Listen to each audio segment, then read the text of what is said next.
अस्सलाम वालेकुम दोस्तों, आज की इस वीडियो में हम सेकेंड ईयर बायोलॉजी के चैप्टर नंबर 3 के एक टॉपिक को डिस्कस करने जा रहे हैं जिसका नाम है थायराइड ग्लैंड। और साथ ही साथ इस वीडियो में हम थायराइड ग्लैंड के डिसऑर्डर को भी बाकायदा डिस्कस करेंगे।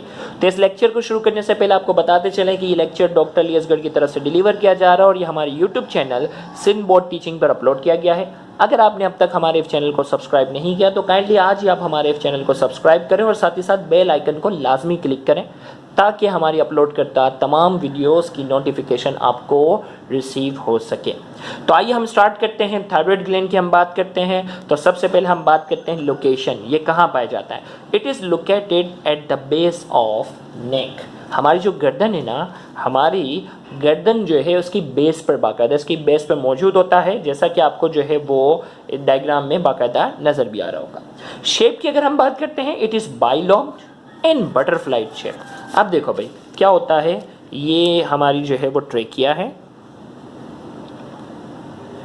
ट्रेकिया सांस लेने की नाली जो है जिसे हम कहते हैं, और इस ट्रेकिया के गौर से सुनिएगा, इस ट्रेकिया के तरफ एक लोब यहाँ होता है और इस ट्रेकिया के एक लोब यहाँ होता है। ये अगर आप कहते हो राइट लोब तो ये क्या हो गया, लेफ्ट लोब। और बीच वाला जो पार्ट होता है जो इन दोनों को जोड़ता है वो कहलाता है एस्थमस। ब्रिटेन में से इसमस भी शायद पढ़ते हैं, तो इस्थमस कहते हैं, जो कि राइट और लेफ्ट लोब को क्या करता है, जोड़ता है। तो बज़ाहिर हमें ये नजर आता है बटरफ्लाई शेप का। कैसा नजर आता है हमें ये थायराइड, ये हमें नजर आता है बटरफ्लाई शेप। तो हमने कहा इट इज बाइलॉब्ड, दो लोब है राइट और लेफ्ट, एंड बटरफ्लाई शेप। और इसकी जो शेप को अगर नाम दिया जाए तो क्या कहते हैं, बटरफ्लाई शेप। अब ये कौन कौन से हार्मोन प्रोड्यूस करता है, ये 3 हार्मोन बेसिकली प्रोड्यूस करता है। एक कहलाता है ट्राई आयोडोथायरोनिन, जिसे शॉर्ट में कहते हैं T3। ट्राई 3 आयोडो 3 आयोडीन जुड़े होते हैं, तो हमने कहा ट्राई आयोडोथायरोनिन T3 कहलाता है शॉर्ट में। टेट्रा आयोडोथायरोनिन जिसे शॉर्ट में T4 कहते हैं, या इसका दूसरा नाम है थायरोक्सिन भी। इसी तरीके से तीसरा हार्मोन जो प्रोड्यूस करता है वो क्या है, कैल्सीटोनिन। तो T3, T4 और कैल्सीटोनिन, ये 3 हार्मोन जो है वो प्रोड्यूस करता है। तो सबसे पहले function of T3 and T4, T3 और T4 के फंक्शन की हम बात करते हैं। तो सबसे पहले they play an important role in the maintenance of rate of metabolism. हमारी बॉडी का जो मेटाबॉलिज्म है ना, हमारी बॉडी के अंदर जो केमिकल रिएक्शंस होते हैं उसको मेंटेन करने में जो है वो T3 और T4 का बड़ा अहम किरदार है। हमारे हार्ट रेट 72 बार 1 मिनट में जो धड़कता है, इसमें T3 और T4 का बड़ा अहम किरदार है। इसी तरीके से जो हम नॉर्मली सांस ले रहे होते हैं, रेस्पिरेशन जो करते हैं, उसमें T3 T4 का बड़ा अहम किरदार है। तो हमारी बॉडी के अंदर जो मुख्तलिफ केमिकल रिएक्शंस हैं उसको मेंटेन रखने में T3 और T4 का बड़ा अहम किरदार है। यही थायरोक्सिन हमने थर्मोरेगुलेशन वाले टॉपिक में भी पढ़ा था कि थायरोक्सिन जो होता है वो long term persistent cold environment में बॉडी के टेम्परेचर को मेंटेन रखने में क्या करता है, बड़ा अहम किरदार अदा करता है। तो हमारी बॉडी के मुख्तलिफ केमिकल रिएक्शन को मेंटेन रखने की जिम्मेदारी है। दूसरा, they play an important role in the physical growth of the body. Body है ना, जिस्म की फिजिकल ग्रोथ को मेंटेन रखने में क्या है, इनका बड़ा अहम किरदार है। मतलब कद बढ़ने में जो है वो अहम किरदार है। ग्रोथ हार्मोन जो पीछे पड़ा था वो भी कद बढ़ाने में मदद करता है, लेकिन इसके साथ साथ हमें T3 और T4 भी बच्चों के अंदर सही होना चाहिए। इसी तरीके से they play an important role in the mental growth of the body. क्या है, ये कहलाता है mental growth of the body. जहनी तौर पर जो ग्रोथ होती है उसमें भी T4 का बड़ा अहम किरदार है। बच्चा जब छोटा होता है बात बात पे रोता है, लेकिन जैसे ही बड़ा हो जाता है उसके बात करने का अंदाज चेंज हो जाता है। इसी तरीके से मेंटली तौर पर क्या होता है, बड़ा मेच्योरिटी वाली बातें करता है। और अगर कोई बड़ा होकर अगर बेवकूफ़ाना बच्चों की तरह अगर रो रहा होता है तो हम कहते हैं भाई पागल हो। मेंटल यानी हमें लगता है कि अगर ये बड़ा हो गया, 20 साल का लड़का है, बात बात पर अगर रो रहा है तो हम कहेंगे इसकी मेंटल ग्रोथ जो है वो प्रॉपर नहीं हुई। तो इसका मतलब T3 और T4 का जो बड़ा किरदार है वो क्या है, मेंटल ग्रोथ में भी, जहनी ग्रोथ में भी जो है वो बड़ा अहम किरदार है। इसी तरीके से फंक्शन ऑफ कैल्सीटोनिन जो तीसरा हार्मोन है, it decreases calcium level in the blood by depositing them in the bone. ये हड्डियों के अंदर कैल्शियम को स्टोर करने में क्या कर रहा होता है, बड़ा अहम किरदार अदा करता है। एक हार्मोन हम पढ़ेंगे पैराथायरॉयड ग्लैंड में, वो इसका अपोजिट है। पैराथॉर्मोन जो होता है वो हड्डियों से कैल्शियम निकालने का काम करता है, जबकि कैल्सीटोनिन जो है वो क्या करता है, खून के अंदर जब भी कैल्शियम का लेवल हाई होता है ना तो उसको क्या करता है, ब्लड से निकाल कर हड्डियों के अंदर क्या कर देता है, डिपॉजिट कर देता है। इस तरीके से कैल्शियम के लेवल को मेंटेन करने में जो है वो कैल्सीटोनिन जो होता है वो बड़ा अहम किरदार अदा करता है। अब जो है वो abnormalities of the thyroid gland की हम बात करते हैं, तो सबसे पहले आ जाता है क्रेटिनिज्म।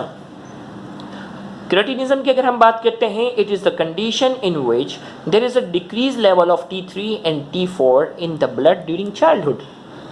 ये वो एबनॉर्मलिटी है जिसमें T3 और T4 का जो लेवल होता है वो बच्चों में कम हो जाता है। बच्चा बचपन में छोटा है, T3 और T4 का लेवल किसी भी एबनॉर्मलिटीज़ की वजह से क्या हो गया है, कम हो गया है, तो जो भी कंडीशन होती है उसमें क्या होती है, क्रिटिनिज्म वो कहलाती है। अब क्रिटिनिज्म में क्या होगा भाई, हमें T3 और T4 के दो काम पता है। एक तो फिजिकल हाइट, क्या करना है, ग्रोथ ना, फिजिकल ग्रोथ में मदद देना, और दूसरा मेंटल ग्रोथ में। और अगर बचपन में ये अगर T3 और T4 का लेवल कम है तो ये दो बीमारियां होंगी। The affected person has decrease height, कद छोटा रह जाएगा उसका, और कद छोटा रहने के साथ साथ दूसरा मसला आएगा, the affected person has mental retardation.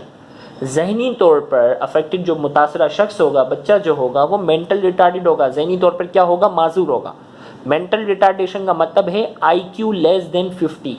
अगर किसी भी इंसान का IQ लेवल जो है वो 50 से कम है तो वो क्या कहलाता है, IQ लेवल अगर 50 से कम है तो वो कहलाता है मेंटल रिटार्डेड, जहनी तौर पर माजूर कहलाता है। एक नॉर्मल इंसान का IQ लेवल 90 से 110 तक होना चाहिए। एक नॉर्मल इंसान का IQ लेवल जो है वो 90 से 110 तक होना चाहिए।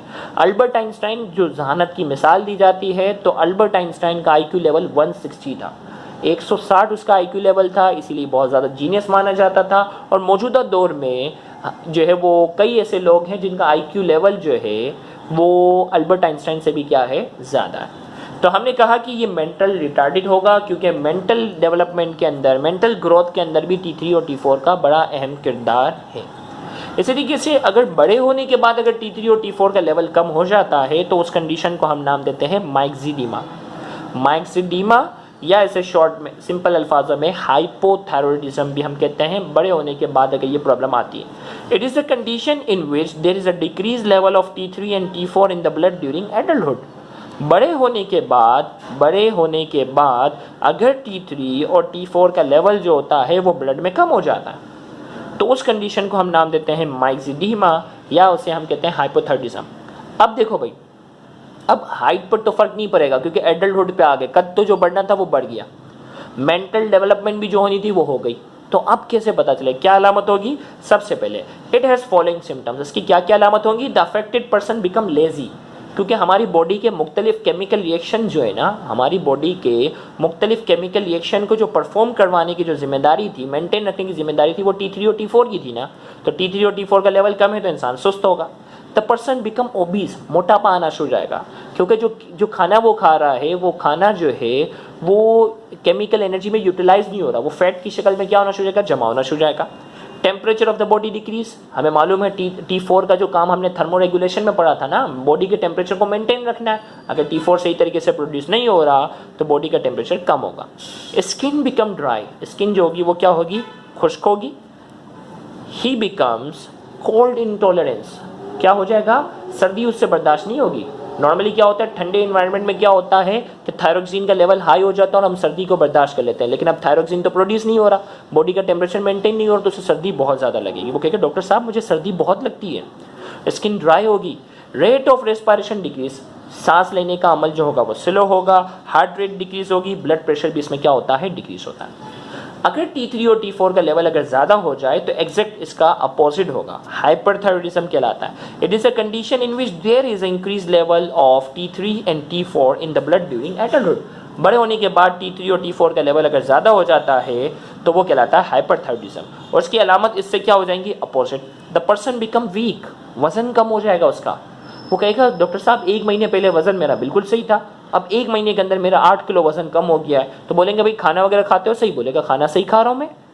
तो इसी तरीके से अनयूजुअल कॉज जो है ना, एक पेशेंट जो है वो यंग एज में आता है और उसको पता ही नहीं कि उसका वजन क्यों कम हो रहा है, और अचानक से उसका वजन जो है वो 1 महीने या 1.5 महीने के अंदर 8-10 किलो अगर कम हो रहा है तो वो हाइपरथायरॉयडिज्म हो सकता है। Temperature of the body increase, body का टेम्परेचर जो होगा उसका हाई होगा। प्रोफ्यूज स्वेटिंग, हर वक्त उसे पसीने पसीने आना शुरू हो जाएंगे।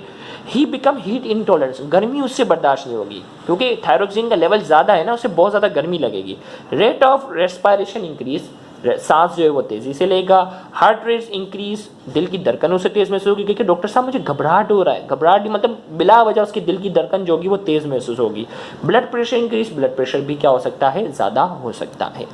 फिर इसके बाद गोइटर एक डेफिनेशन की हद तक हमारे कोर्स में शामिल है। It is a condition in which there is a decrease level of iodine in the blood as a result swelling of the neck take place. इसमें क्या होगा, आयोडीन की कमी होती है ना, पहाड़ी इलाके होते हैं ना, ऊंचाई वाले इलाके, वहाँ जो है वो आयोडीन की कमी होती है, और आयोडीन की कमी की वजह से क्या हो जाता है, उनकी गर्दन फूलना शुरू हो जाती है। और गर्दन क्यों फूलना शुरू हो जाती है, क्योंकि देखो भाई इसका काम जो है वो T3 और T4 प्रोड्यूस करना है। पिट्यूटरी ग्लैंड से एक हार्मोन आता है जिसको कहते हैं TSH, थायराइड स्टिमुलेटिंग हार्मोन। अब थायराइड स्टिमुलेटिंग हार्मोन जो है वो थायराइड के पास आता है और उसको स्टिमुलेट करता है कि भाई T3 और T4 प्रोड्यूस करो। क्या प्रोड्यूस करो, T3 और T4 प्रोड्यूस करो। नॉर्मली क्या होता है, TSH का लेवल क्या होता है, हाई होता है, तो TSH थायराइड पे पास आता है और कहता है T3 और T4 प्रोड्यूस करो। और जैसे ही T3 और T4 का लेवल जो होता है वो हाई हो जाता है, T3 और T4 का लेवल हाई हो जाता है, तो वो दोबारा पिट्यूटरी के पास जाते हैं और इसके लेवल को कम कर देते हैं। मतलब नेगेटिव फीडबैक का एक पूरा साइक्लिक सिस्टम है। TSH यहाँ आएगा, इसका लेवल जैसे ही आएगा वो TSH को स्टॉप कर देगा। लेकिन अगर आयोडीन की कमी है, T3 try iodothyronine, T4 tetra iodothyronine, iodine तो चाहिए, आयोडीन तो है ही नहीं, तो T3 और T4 बनेगा नहीं। तो TSH क्या करेगा, TSH का लेवल हाई हो जाएगा, TSH बार बार इसको स्टिमुलेट करेगा कि भाई T3 और T4 प्रोड्यूस करो, लेकिन आयोडीन तो है नहीं, वो तो प्रोड्यूस नहीं होगा, लिहाजा TSH को कोई रोकने वाला नहीं होगा, क्योंकि T3 और T4 बनेगा, इसका लेवल हाई होगा तो वो TSH को बंद करवाएगा। एक पूरा सिस्टम बना हुआ नेगेटिव फीडबैक का, तो T3 और T4 नहीं बनेगा, तो ये इसको कोई बंद करने वाला नहीं है। ये बार बार थायराइड को आके स्टिमुलेट करेगा, भाई T3 T4 रिलीज करो, क्योंकि पिट्यूटरी को तो मास्टर कहते हैं ना, मास्टर का काम तो ऑर्डर करना है। तो ये बार बार उसको क्या करता जाएगा, स्टिमुलेट करता जाएगा। आयोडीन की कमी होगी, T3 T4 नहीं बनेगा, तो इसका लेवल जो होगा वो हाई रह जाएगा। और ये बार बार स्टिमुलेशन की वजह से थायराइड ग्लैंड की साइज जो होती जाएगी वो क्या होती जाएगी, बढ़ती जाएगी और गर्दन फूलना शुरू हो जाएगी। तो हमने कहा it is a condition in which there is a decrease level of iodine in the blood as a result swelling of the neck take place. तो हमने कहा ये वो कंडीशन है जिसमें जो है वो आयोडीन का जो लेवल होता है, आयोडीन का जो लेवल होता है वो ब्लड में कम होता है, जिसकी वजह से बार बार TSH जो होता है उसको स्टिमुलेट करता है और गर्दन जो होता है वो फूलना शुरू हो जाती है। तो इस कंडीशन को हम नाम देते हैं गोइटर का। अगर आपको हमारा ये लेक्चर समझ में आया है तो इस लेक्चर को ज़्यादा से ज़्यादा शेयर करके अपना हक अदा करें। याद रहे बहुत से ऐसे स्टूडेंट हैं जो गवर्नमेंट कॉलेजेस के बाद एक्सपेंसिव कोचिंग सेंटर को अफोर्ड करने की सलाहियत नहीं रखते, तो आपका इन वीडियोज़ को ज़्यादा से ज़्यादा शेयर करना, उन तक पहुँचाना सदका जारिया बन सकता है। Thank you very much. अल्लाह हाफ़िज़।